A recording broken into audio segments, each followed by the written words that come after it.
Hola, soy Aldo. Solemos tomar la palabra neandertal como sinónimo de cavernícola. Incluso lo utilizamos como insulto. Eres un neandertal. Pero ¿qué si te digo que puedes ser más neandertal de lo que crees? ¿Mm?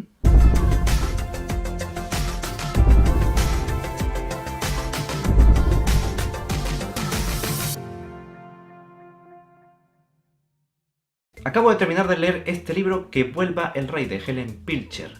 Es un libro que habla sobre la extinción, sobre genética, antropología, paleontología, para aquellos que les interesan este tipo de cosas. Para aquellos que no, también es bastante ameno y digerible, así que es muy recomendable. Todas esas cosas las pueden encontrar aquí. Yo no voy a hablar de esos temas, sino de uno que me pareció muy interesante: la relación de los humanos modernos con los neandertales. Cuando nuestros ancestros emigraron por primera vez de África hace unos 70.000 años, no estaban solos. En ese momento, uno de nuestros primos homínidos caminaba por Europa y Asia, el neandertal. Y aquí surge una pregunta: ¿en dónde apareció el neandertal? ¿En Europa? ¿En Asia?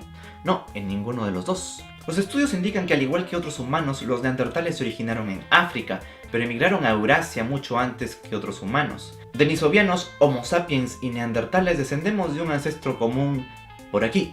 Pero bueno, a medida que nuestros ancestros humanos modernos emigraron hacia Eurasia y se encontraron con sus primos, ¿qué creen que hicieron? Sí, chaca chaca. Se cruzaron. Algunos científicos han sugerido que los humanos modernos compitieron o mataron por completo a los neandertales, pero nueva evidencia genética respalda la teoría de que nuestros antepasados hicieron el amor, no la guerra, con sus primos europeos, y el linaje neandertal desapareció porque fue absorbido por una población humana mucho más grande. Gracias a esto se introdujo una pequeña cantidad de ADN de neandertal en el conjunto de genes humanos modernos. De hecho, los habitantes de origen europeo y asiático tienen entre 1 y un 4% de ADN neandertal. Ahora, ¿quiénes creen ustedes que son los humanos modernos más puros? Pues resulta que son los africanos indígenas subsaharianos. Los aborígenes que viven en territorio africano que no limita con el mar Mediterráneo. Esa área es conocida como subsahariana. La gente de estas zonas carece de ADN neandertal o tiene muy poco, porque una gran parte de sus antepasados no migraron a través de Eurasia. Sin embargo, esto no quiere decir que no se hayan mezclado con otros homínidos arcaicos, pero son sin lugar a dudas los humanos modernos más puros que vas a encontrar. O sea, si quieres encontrar un humano moderno 100% real, no fake, tienes que ir allá. El resto de nosotros tenemos siquiera un pequeño porcentaje de ADN neandertal. ¿Cuánto es tu porcentaje de neandertal? Eso lo puedes averiguar con los test de ADN. ¿Dónde los puedes hacer? Googlea. Hay varios lugares donde lo puedes hacer, si quieres saber exactamente cuál es ese porcentaje entre 1 y 4. Aunque la cantidad total de secuencia neandertal en cualquier humano moderno es relativamente baja, la cantidad de ADN neandertal que se mantiene en todos los seres humanos es de un asombroso 20%. Ahora, los cálculos indican que hicieron falta unos 300 eventos de hibridación satisfactorios para determinar el patrón de ADN neandertal que se observa en la población viva de hoy en día. Por supuesto que los humanos modernos y neandertales pudieron tener relaciones sexuales con más frecuencia de lo que eso indica. Pese a que esta hibridación no haya sido tan fácil, el hecho de que nos hayamos mezclado con nuestros primos hace miles de años quiere decir también que teníamos más semejanzas que nos permitían juntarnos entre nosotros. Si extinguiéramos en esos momentos a un neandertal y lo pusiéramos a tu costado ahí esperando el bus, no hay forma de que tú te des cuenta y digas: "Oye, ¿quién puso un neandertal a mi costado?". No, es más, es posible que te sea muy familiar y te recuerde a alguien incluso. Esta es una comparación entre el rostro de un neandertal y un humano moderno. Seguramente alguno de ustedes debe estar pensando: pero esa cara me es familiar, yo he visto a alguien que se parece a ese neandertal. Entonces, ¿qué tan diferentes éramos? Para empezar, el cerebro. El cerebro del neandertal era más grande que el nuestro. Cerebro más grande no quiere decir necesariamente mayor inteligencia.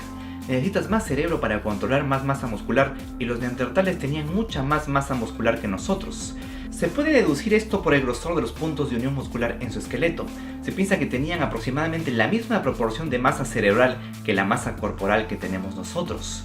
Un estudio reciente sugiere además que el cerebro de nuestro primo pasaba más tiempo creciendo que el de los humanos. O sea, crecía a un ritmo más lento, lo que le permitió crecer más. Los neandertales también tenían huesos mucho más robustos, más gruesos y más duros que nosotros, una caja torácica más extendida, diferentes articulaciones de los hombros y piernas más cortas. Aún así, mientras que el neandertal promedio era más bajo que el Homo sapiens promedio de hoy, no era más bajo que el Homo sapiens promedio en ese momento.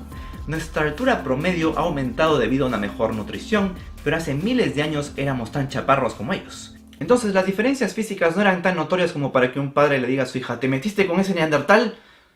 Tendrías que ver esas diferencias en su estructura ósea para realmente ver un cambio significante. Es por eso que algunas personas clasifican a los neandertales como otra especie, Homo neanderthalensis, aunque algunos también lo consideran una subespecie de Homo sapiens, Homo sapiens neanderthalensis. ¿Tenían diferentes razas los neandertales así como nosotros las tenemos? ¿Cómo es que los que reconstruyen estos rostros saben que este es más asiático que este otro? Para empezar, hay bastante discrepancia con respecto al término raza.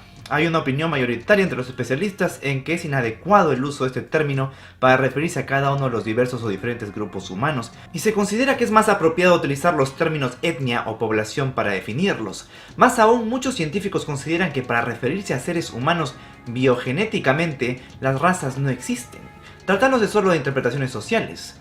Con respecto a identificar la etnia, por decirlo de algún modo, de los neandertales, la verdad es que no hay forma de saberlo. Incluso no hay diferencias sustanciales en un esqueleto de los humanos modernos de hoy como para saber solamente por eso la etnia de alguien. De hecho, los antropólogos forenses en realidad no pueden determinar de manera confiable la etnia desde un esqueleto.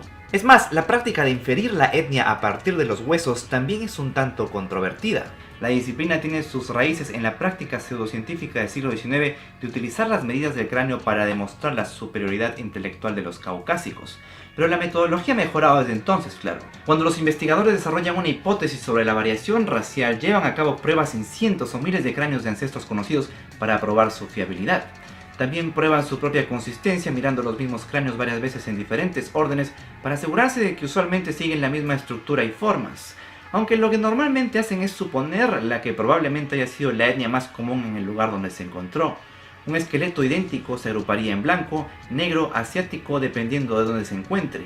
Igual con los neandertales, la reconstrucción de este rostro se basa en alguien que pudo haber vivido más para el lado de Europa y este otro más para el lado de Asia. Hablemos ahora de su estructura social. Todo parece indicar que los neandertales vivían en familias nucleares. El descubrimiento de huesos de neandertales ancianos o deformados sugieren que se ocuparon de sus enfermos y de aquellos que no podían cuidar de sí mismos. Su esperanza de vida era alrededor de los 30 años, aunque algunos vivían más tiempo. Se acepta que los neandertales enterraron a sus muertos, aunque se debate si dejaron o no esquirlas de huesos esculpidos como objetos funerarios.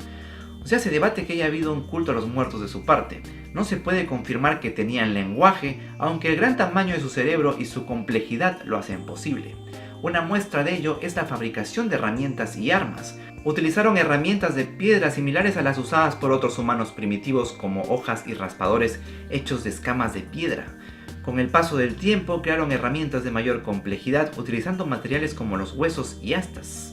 Incluso hay evidencia de que utilizaron un tipo de pegamento para unir puntas de piedra a ejes de madera y crear así lanzas de caza. Que fuesen capaces de aprender todo esto por mera observación es muy poco probable, por eso es que muchos están convencidos de que sí hubo una instrucción, una enseñanza de forma verbal. Los neandertales eran cazadores expertos, confiaban en el conocimiento al detalle de sus alrededores para poder localizar y atrapar a sus presas.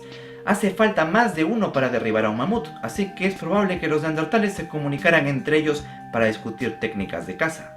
Y esas no son las únicas evidencias que sugerirían la capacidad de hablar y un lenguaje. Se han encontrado también adornos con dientes, huesos y conchas e indicios de que preparaban pigmentos para pintarse el cuerpo con ellos. Esto implica que eran capaces de tener pensamiento simbólico, una condición que algunos consideran indispensable para el lenguaje, ya que las palabras o símbolos abstractos adquieren un significado verdadero. Tenían cierto control del fuego e incluso se ha teorizado que construyeron barcos y navegaron en el Mediterráneo. Hace unos años se pensaba que los neandertales eran principalmente carnívoros, sin embargo los científicos han descubierto que en realidad comían verduras cocidas con bastante regularidad.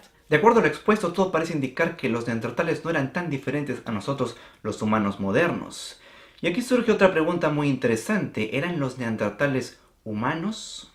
Depende de qué sea tu concepto de humano. Si es que estamos hablando del genus Homo, pues sí. ¿Quiénes están en este género? Todos ellos.